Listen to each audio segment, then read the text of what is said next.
Alright, let's dive into something that's got the music world buzzing, DIIV's new album, ZIRP. But before we even get into the music, let me just say, the way this album was announced is chef's kiss. Business cards? Sent through the mail? In 2026. It's like they're blending retro nostalgia with futuristic dystopia right out of the gate.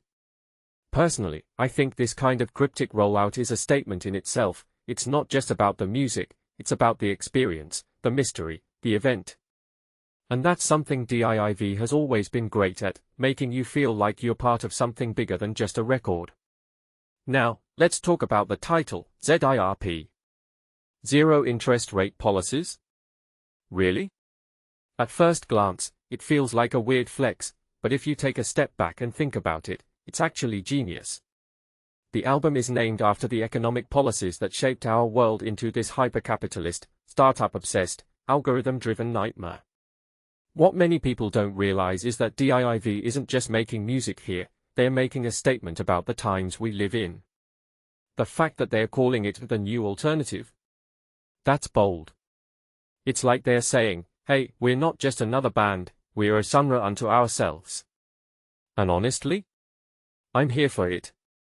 What makes this really interesting is the collaboration with A.G. Cook. If you know anything about Cook's work with Charlie XCX or Caroline Polachek, you know he's all about pushing boundaries and blending genres. But here's the thing, DIIV isn't just letting him take the wheel. In my opinion, this album feels like a true collaboration, a meeting of minds where both parties are challenging each other. Cook's obsession with their live sound and his insistence on recording live drums before the songs were even finished? That's a detail I find fascinating. It's like they're trying to capture the raw energy of their live performances while still crafting something polished and intentional. Now, let's talk about the lead single, The Fountain. On the surface, it's classic DIIV, that sprawling, shoegaze sound they're known for. But what really stands out is the rhythmic guitar section. It's got this arena-filling potential, like they're saying, yeah, we can still do the underground stuff, but we're not afraid to go big. And that's what this album feels like overall, a band that's grown up, evolved, but hasn't lost its edge. One thing that immediately stands out is their focus on melodies.